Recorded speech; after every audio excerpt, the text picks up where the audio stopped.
दिवाळीच्या सुट्ट्या घालवून सुरेखा माहेरवरून सासरी आली. सासरी येऊन तिला एकच आठवडा झाला होता की कुरिअरने तिच्या नावे एक लिफाफा आला. तिने तो लिफाफा उघडून पाहिला तर त्यात तिच्या बाबांच्या मृत्यूपत्राची कागदपत्र होती. तो लिफाफा तिच्या बाबांनीच तिला पाठवला होता. त्या मृत्यूपत्राच्या कागदपत्रांवर तिला सही करायची होती. ते कागदपत्र ती पाहतच होती की तिला मोबाईलवर मोठ्या सुनील दादाचा फोन आला. सुरेखाला मृत्यूपत्राचे पेपर्स मिळाले की नाही यासाठी त्यांनी सुरेखाला फोन केला होता. तो तिला म्हणाला, "सरे, तू लवकरात लवकर त्या पेपर्सवर सह्या कर आणि ते पेपर्स पाठवून दे." तेव्हा सुरेखा दादाला म्हणाली, "ठीक आहे दादा, मी ते पेपर सही करून उद्याच कुरिअरने पाठवते." असे बोलून तिने फोन ठेवला, कारण तिला घरातील इतर कामे करायची होती.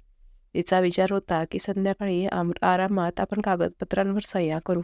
म्हणून तिने संध्या तो लिफाफा तिच्या कपाटाच्या ड्रॉवरमध्ये ठेवला आणि तिच्या कामाला लागले. करता करता असताना तिला विचार करत होती, दिवाळीच्या सुट्टीत म्हणजेच मागच्या आठवड्यात जेव्हा ती माहेरी गेली होती तेव्हा तिचे आई बाबा तिला म्हणाले होते, "सरू बाळा, तू सुद्धा तुझा प्रॉपर्टीमधील हिस्सा घेऊ शकतेस. तो तुझा हक्क आहे." पण तेव्हा सुरेखा तिच्या आईवडिलांना म्हणाली होती की आई बाबा, मला काहीच नको, मी खुश आहे. असे बोलून सुरेखाने साफ नकार दिला होता, कारण तिला तिच्या बाबांच्या संपत्तीमधून काहीही नको होते. तिने याबद्दल तिच्या नवऱ्याला आकाशला सुद्धा विचारले होते. जर उद्या आपल्याला आर्थिक अडचण आली तर आपल्याला पैशाची गरज भासू शकते, असे तिला वाटत होते. पण तेव्हा आकाशसुद्धा तिला म्हणाला होता की देवाच्या कृपेने आपल्याकडे सर्व काही आहे. पण आकाश हे सुद्धा म्हणाला की बघ सुरेखा, तसेही हा तर तुझा वैयक्तिक प्रश्न आहे, त्यामुळे मी यामध्ये काही बोलू शकत नाही. तुझा जो काही निर्णय असेल त्याला माझी साथ असेल. हे ऐकून सुरेखाला आनंदच झाला होता. ती मनात म्हणाली, खरंच माझा नवरा किती समजूतदार आहे. मला तक्रार करायची एकही संधी देत नाही. नेहमी माझ्या पाठीशी उभा असतो. आकाश कामानिमित्त शहराबाहेर गेला होता. सुरेखाने तिची घरातील सर्व कामे आटोपली आणि रात्री जेवण झाल्यानंतर ती तिच्या रूममध्ये आली. तिला त्या पेपर्सची आठवण झाली म्हणून तिने त्या ड्रॉवरमधून पेपर्स काढले. त्यात हक्क सोडपत्रही होते. सुरेखा त्याच्यावर सही करणारच होती की अचानक ती आपल्या बालपणात हरवून गेली. ती विचार करत होती की खरंच वेळेनुसार सर्व काही कसे बदलत जाते ना. लहान असताना आई किंवा बापांनी कोणत्याही वस्तू आणल्या तर 3 भावंडांमध्ये त्याची वाटणी करताना आम्ही तिचे किती भांडत होतो आणि शेवटी भांडण करून सुरेखा त्या 2 भावांपेक्षा जास्त हिस्सा घ्यायची. तेव्हा तिचे भाऊ आई-बाबांना म्हणायचे, "तुम्ही कायमच सरीवरच जास्त प्रेम करता. खाऊ असो किंवा मग आणखी कोणती वस्तू असेल तर तिलाच जास्त देतात." तेव्हा सुरेखा तिच्या भावांचा न चिडवायची, पण थोड्या वेळात ती आपली वस्तू दोन्ही भावंडांमध्ये वाटायची. तेव्हा आई-बाबा म्हणायचे, "पाहिलेत का तुम्ही? यासाठीच आम्ही सुरेखाला जास्त देतो. कारण आम्हाला माहीत आहे की ती नंतर तुम्हालाच देणार आहे." खरेच ते बालपण, प्रेम किती निर्मळ होते. त्यात ना त्यात स्वार्थ होता, ना कोणतेही मतभेद. क्षणात भांडणं आणि क्षणात आम्ही तिथे एकत्र सुद्धा यायचो. खरंच लहानपण खूप भारी होते. ते कधीच निघून जायला नको होते. ना कोणतीही वाटणी, ना कोणता पैसा. कधी-कधी विचार येतो की किती प्रेम असते सर्वांचे या पैशांवर.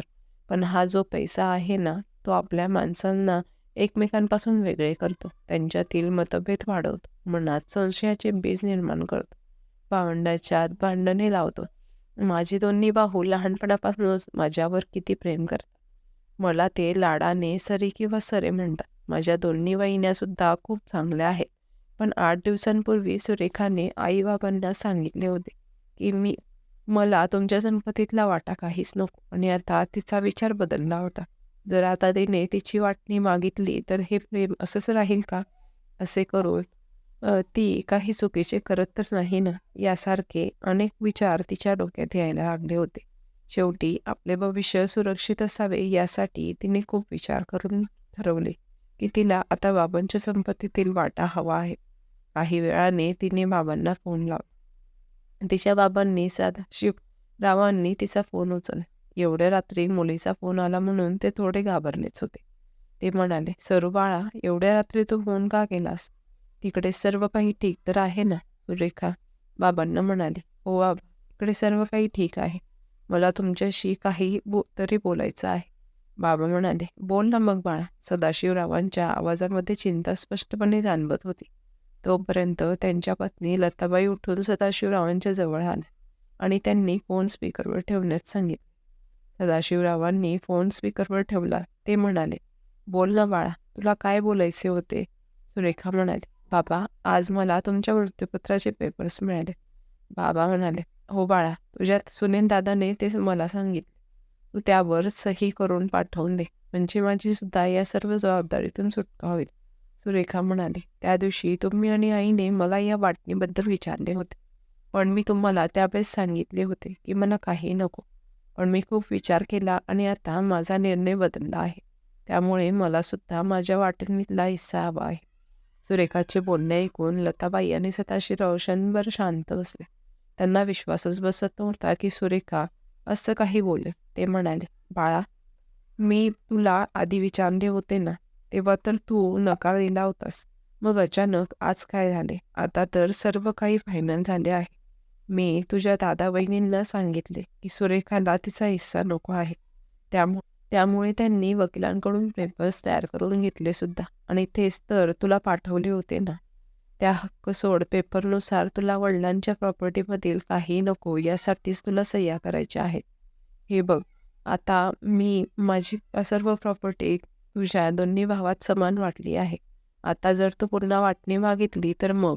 बाबा बोलतच होते की तेवढ्यात सुरेखा म्हणाले, बाबा ठेवते मी फोन. मी उद्या दुपारपर्यंत कागदपत्र घेऊन स्वतः तिकडे येणार आहे. आता मला माझा हिस्सा हवाच आहे. तुम्ही दादाला सांगून ठेवा, असे बोलून सुरेखाने फोन ठेवून दिला. पण इकडे लताबाई आणि सदाशिवरावांना समजत नव्हते की आता ते त्यांच्या मुलांना आणि सुनांना काय बोलणार आहेत. जर पहिले सुरेखा मला हिस्सा हवा आहे असे म्हणले असती तर ते ठीक होते, पण या वाटणीवरून या बहीण भावांमध्ये काही वाद होऊ नये असा विचार दोघेही रात्रभर करत राहिले. त्यांना समजत नव्हते की घरामध्ये सर्वांना ते कसे सांगणार आहे की माझी मुलगी आधी मला माझा हिस्सा नको म्हणाल आणि आता अचानक ती तिचा हिस्सा मागत आहे. इकडे सुरेखा ही झोपली नव्हती. ती अजूनही द्विधा मनस्थितीत होती की तिने घेतलेला निर्णय बरोबर आहे की चूक. पण खरे तर तिने तिचा हिस्सा मागून योग्य निर्णय घेतला होता. पण तिचे दोन्ही भाऊ सुनील दादा आणि अनिल दादा तिला तिचा हिस्सा द्यायला तयार होतील की नाही किंवा तिच्याशी भांडतील असा विचार सतत तिच्या मनात येत होता. तिला माहीत होते की आई बाबा सुद्धा रात्रभर झोपणार नाहीत. दुसऱ्या दिवशी जेव्हा भाऊ आणि भाऊजाई यांना सुद्धा हे ठाऊक झाले तेव्हा त्यांच्यापैकी कोणी काहीच बोलले नाही. पण घरामध्ये एक तणावपूर्ण वातावरण निर्माण झाले होते. कोणी कोणालाच काहीच बोलत नव्हते. पण त्यांच्या वागण्यातून आईबाबांना सर्व काही समजले होते. सुनील आणि अनिल काहीही न बोलता कामावर निघून गेले. आज ते नेहमीप्रमाणे लवकर निघून गेले होते. सुनाही काही बोलत नव्हत्या, पण त्यांच्या मनातील द्विधा त्यांच्या चेहऱ्यावर दिसत होती. सदाशिवराव आणि लताबाई शांत बसले होते. आज देवपूजा करताना लताबाईंचे मन लागत नव्हते. नाश्त्यामध्ये सुद्धा त्यांनी फक्त चहा आणि 2 बिस्किटे खूप मुश्किलीने खाल्ली होती. लताबाई आपल्या पतीला बीपीची गोळी देत म्हणाल्या, काय विचार करत आहात एवढा? सर्व काही ठीक होईल, काळजी करू नका. खरं तर त्या असं बोलून स्वतःला समजावत होत्या. लताबाई म्हणाल्या, सुरेखा तिच्या दोन्ही मुलांना तिच्या सासूकडे ठेवून निघाली आहे. मी आत्ताच तिला फोन केला होता.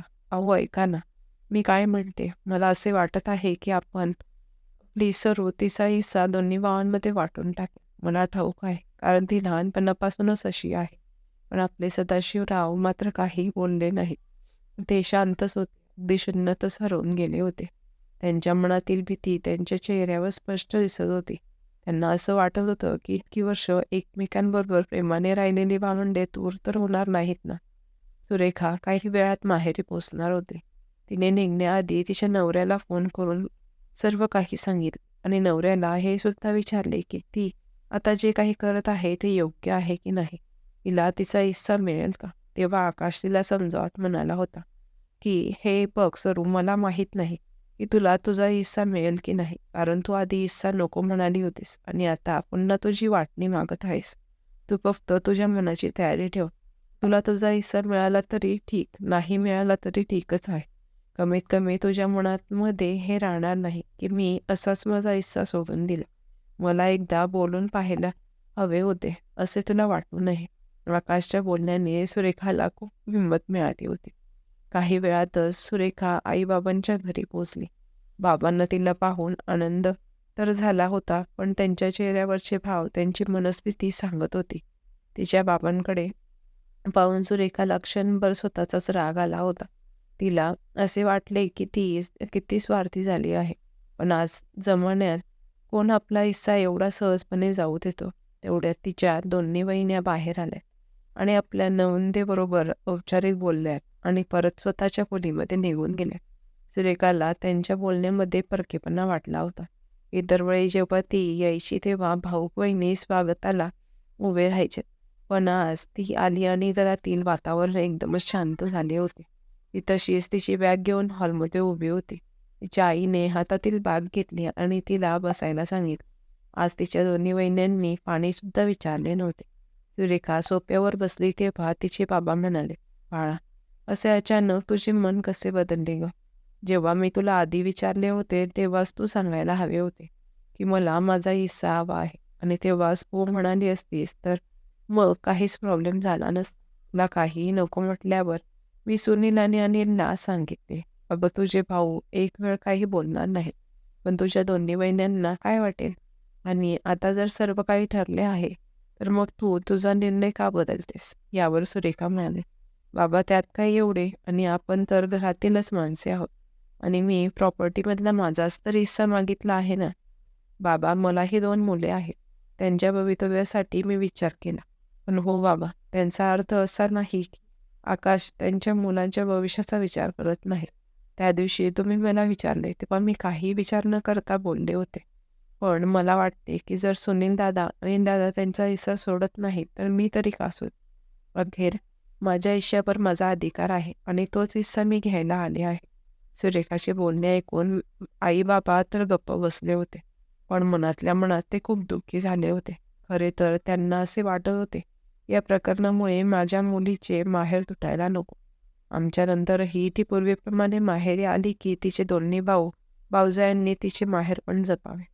या मृत्यूपत्रामुळे बहीण भावाच्या नात्यामध्ये दुरावा येऊ नये एवढीच एक त्यांची अपेक्षा होती. आईबाबांशी बोलून झाल्यावर सुरेखा तिच्या खोलीत गेली तर तिथे सर्व पसारा होता. तिची धाकटी वहिनी म्हणाली, "ताई तुम्ही आईबाबांच्या खोलीत राहा. आम्ही दोघींनी या खोलीत नको असलेले सामान ठेवले आहे." म्हणजे थोडक्यात काय तर ही अडगळीची खोली आहे. हे ऐकून सुरेखाचे डोळे पाण्याने भरले. पण ती अश्रू लपवत तिच्या आईबाबांच्या खोलीत गेली. तिने तिच्या आईबाबांना माझी खोली अडगळीची खोली का बनवली असे काही विचारले नाही. ती फक्त घरातल्या सगळ्या लोकांचे निरीक्षण करत होती. रात्री तिचे दोन्ही भाऊ ऑफिसवरून घरी आले आणि आपापल्या खोलीत निघून गेले. त्या दोघांनी सुरेखाकडे पाहिले होते, पण तिला कधी आलीस असे विचारले देखील नाही. रात्री सर्वांनी एकत्र जेवण केले, पण आई बाबा सोडून सर्वांच्या कपाळावर आठ्या होत्या. जेवण केल्यानंतर सर्वजण हॉलमध्ये येऊन बसले. तेव्हा सुरेखाचा मोठा भाऊ म्हणाला, "सुरेखा, आता सांग तू काय म्हणत होतीस? तुला सुद्धा तुझा हिस्सा हवा आहे का?" सुरेखा तिच्या दादाच्या चेहऱ्याकडे पाहत होती, कारण तिचा दादा तिला कधीच तिच्या नावाने बोलत नव्हता. तो तिला सरे किंवा सरो म्हणायचा, पण आज पहिल्यांदा तिला सुरेखा म्हणाला होता. सुरेखाच्या मनात काहीतरी खटकले. आज तिला धाकट्या भावाने तिची चेष्टा मस्करी केली नव्हती. तोही दादाच्या बाजूला शांतच बसला होता. घरात एवढी माणसे असूनही खूप शांतता होती. वहिन्यांनी मुलांना अभ्यास करण्यासाठी त्यांच्या रूममध्ये पाठवून दिले होते. तेव्हा सुरेखा घसा साफ करत म्हणाली, "हो दादा, मी खूप विचार केला आणि हा निर्णय घेतला की माझा हिस्सा घेईन, पण किती घेणार याबद्दल आपण उद्या चर्चा करूया.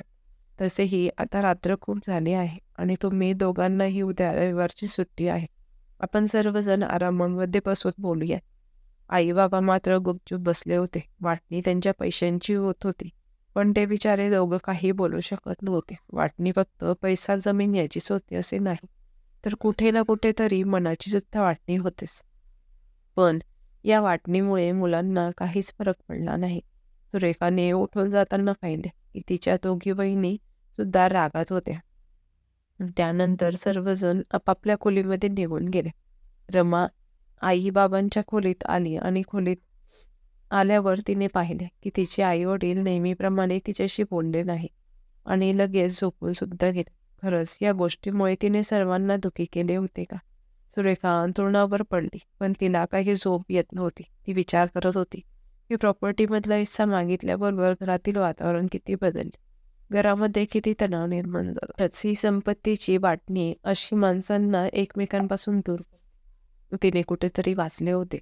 त्यामुळे तिच्या कानामध्ये घुमत होते, आपणला हिस्सा मांग कर तो देखो सारे रिश्ते पे नकाब हो जाएंगे और अपन हिस्सा छोडकर तो देखो सारे काटे गुलाब हो जाएंगे. आणि आज या ओळी इथे तंतोतंत जोडल्या होत्या.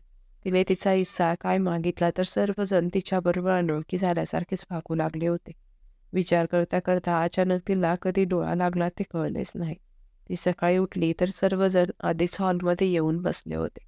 घरातील लहान मुलांना ठाऊक होते की आत्या खालच आली आहे, पण ते लहान जीवसुद्धा तिच्याशी काही न बोलता आपापल्या खोलीत निघून गेले.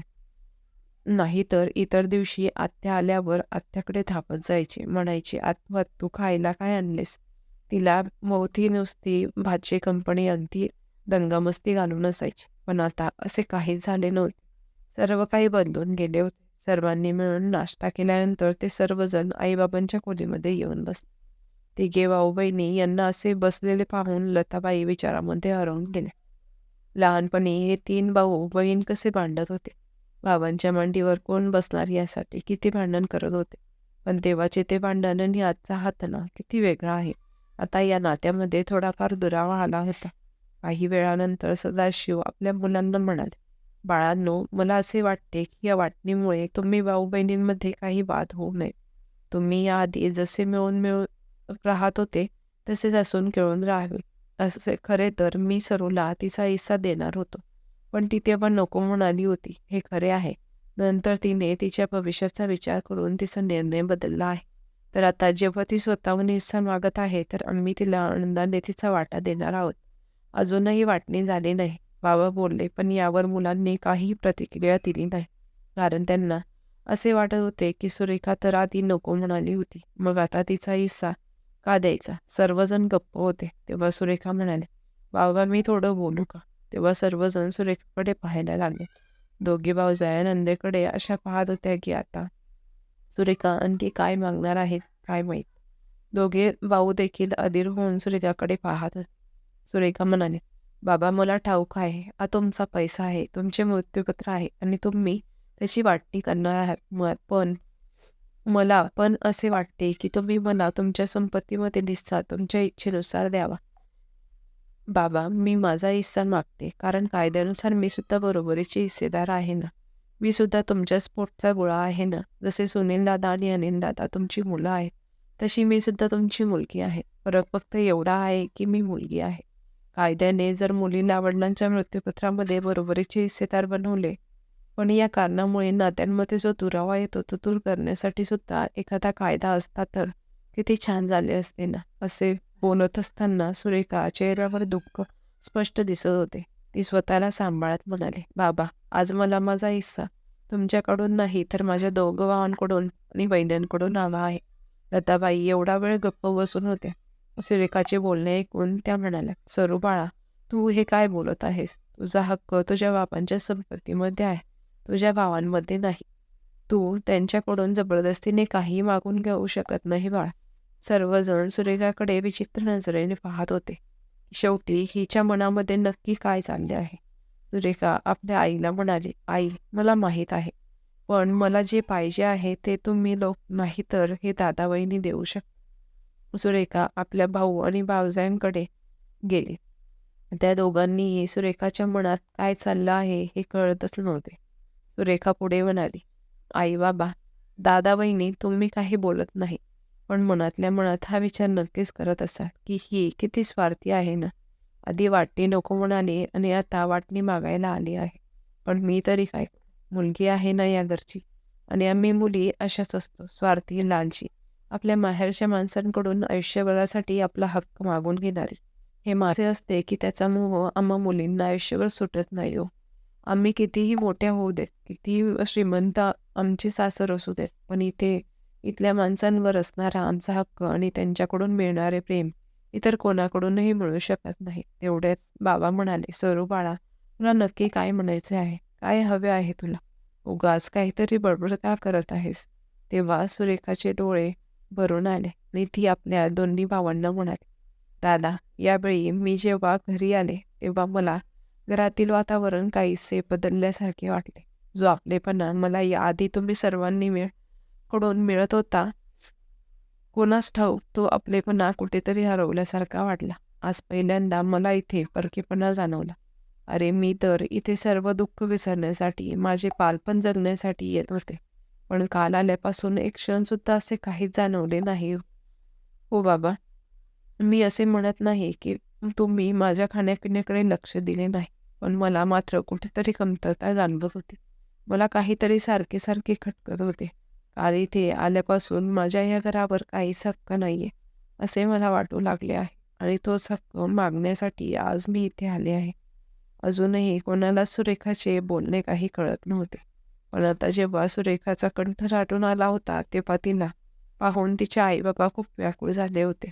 ज्या मुलीला त्यांनी लाडात वाढवले, जिच्या डोळ्यातून कधी अश्रू येऊ दिले नाहीत, आज त्याच मुलीला समोर अशा प्रकारे रडताना पाहून त्यांना खूप वाईट वाटत होते. सुरेखा स्वतःला सांभाळत म्हणाली, वहिनी, आज मी जे काही तुम्हा लोकांना सांगत आहे तेच मी एकटी मागत नाही.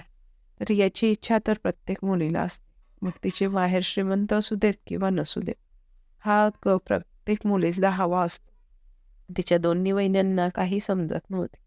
सुरेखा म्हणाली, वहिनी, मला सांगा, जर तुम्ही दोघी माहेरी गेलात तर तिथे गेल्यानंतर तुम्हाला तुमच्या भावजांकडून मिळालेलं प्रेम खोटे, वरवरचे किंवा ते लोक फक्त एक देखावा करत आहेत असे जर तुम्हाला वाटले, तर तुम्हाला परत तिथे जावेसे वाटेल का हो? नाही ना. मला सुद्धा तुमच्या माहेरच्या आपल्या हक्काच्या माणसांकडून निस्वार्थ प्रेम मिळावे असेच वाटते. बरोबर ना?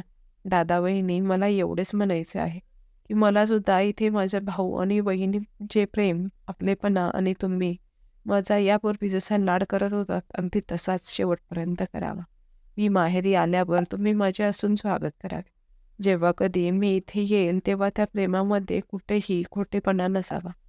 जेव्हा कधी मी इथे येईल तर मी माझी सगळे दुःख विसरून जाईल असा आपलेपणा मला इथे मिळायला हवा. ज्या माहेरची प्रत्येक लग्न झालेल्या मुलीला आशा असते त्या माहेरच्या माणसांची साथ माझ्यासोबत आयुष्यभर राहावी. मरेपर्यंत माझ्या माहेरवर माझा हक्क असावा. आणि जेव्हा कधी मी माहेरी येईल तेव्हा मला तुम्ही सर्वजण एकत्र दिसायला हवे. तो फक्त देखावा म्हणून नाही तर अगदी मनापासून. दादा आणि वहिनी, मला यापेक्षा काहीच जास्त नको. प्रत्येक मुलीला माहेरचा पैसा नाही तर प्रेम, आपलेपणाही ची आशा असते आणि हीच आशा मला सुद्धा आहे. मला फक्त नावासाठी माहेर नको, तर या नावाचा सुगंध सुद्धा जाणवला पाहिजे. असे बोलताना सुरेखाच्या डोळ्यातून अश्रू वाहू लागले होते. तिला पाहून तिच्या आईबाबांचे डोळे सुद्धा पाण्याने भरले होते. दोघे भाऊ आणि वहिन्या अवाक होऊन सुरेखाकडे पाहत होते. तिच्या भावांना वाटले होते की सुरेखा प्रॉपर्टीमध्ये हिस्सा मागायला आली. पण सुरेखाला तर त्यांच्याकडून फक्त प्रेम, माया, आपुलकीच हवी होती. दोन्ही भावांनी आपल्या बहिणीला वचन दिले, तुझे हे 2 भाऊ तुला कधीही अंतर देणार नाहीत. त्यानंतर दोन्ही भावजांनी सुरेखाला घट्ट मिठी मारली. मोठी वहिनी म्हणाली, ताई, आज आमचे डोळे उघडले. तुम्ही बरोबर बोलत आहात. लग्न झालेल्या प्रत्येक मुलीला माहेरचे प्रेम मिळायलाच पाहिजे. तिला मायेची ऊब, तिचा मान, अधिकार आणि आपलेपणा मिळालाच पाहिजे. दुसरी वहिनी म्हणाली, ताई, जर आम्ही तुम्हाला तुमचा हक्क, मान-सन्मान दिला नाही तर आम्हाला सुद्धा आमच्या माहेरी आमचा हक्क आणि प्रेम मिळणार नाही. सुरेखाचे दोन्ही भाऊ पुढे आले. त्यांचेही डोळे भरून आले होते. छोटा अनिल दादा म्हणाला, आता बस कर सरे. तू तर सर्वांनाच रडवले, पण तरीही आज तू जे काही आमच्याकडे मागितले ते तुला आमच्या शेवटच्या श्वासापर्यंत मिळेल. आणि हो, तुला तुझा हिस्सा नक्कीच मिळेल. तो तुझ्याकडून कोणीही हिरावून घेऊ शकत नाही. सुरेखा आपल्या दोन्ही भावांच्या गळ्यात पडली. सर्वांचे डोळे भरून आले. पण ते अश्रू दुःखाचे नाही तर आनंदाचे होते. आज सदाशिवराव आणि लताबाई आपल्या मुलांना भरभरून आशीर्वाद देत होते. आज पहिल्यांदा एका कुटुंबात वाटणीवरून भांडणे झाले नाहीत, तर उलट प्रेम जास्त वाढले होते. तेवढ्यात आकाशचा फोन आला होताच. तेव्हा सुरेखा आकाशला म्हणाली, हो हो, मी आज निघणार आहे. तुम्ही काळजी करू नका. मोठी वहिनी म्हणाली, ताई, तुम्ही इतक्या लवकर का जात आहात? आम्ही तुम्हाला आणखी 4-5 दिवस तरी जाऊ देणार नाही. अजून आम्ही तुमचा पाहुणचार सुद्धा केला नाही. आपण एकमेकांशी गप्पा सुद्धा मारल्या नाहीत. तेव्हा सुरेखा म्हणाली, वहिनी, माझी सुद्धा घरी नणंद येणार आहे. मग मला तिकडे जावेच लागणार ना. इथे राहून कसं चालेल? मी पुन्हा कधीतरी येईल असे बोलून सुरेखा जाण्याची तयारी करत होती. निघताना ती मनात म्हणाली, बरं झालं मी माझ्या प्रॉपर्टीतला हिस्सा मागितला नाही, नाहीतर बरेच काही गमावून बसले. मित्रांनो, ही होती आपली आजची कथा. कथा कशी वाटली कमेंट करून नक्की सांगा. आवडल्यास लाईक, शेअर, सबस्क्राईब करायला विसरू नका. तुमचा किमती वेळ दिल्याबद्दल धन्यवाद.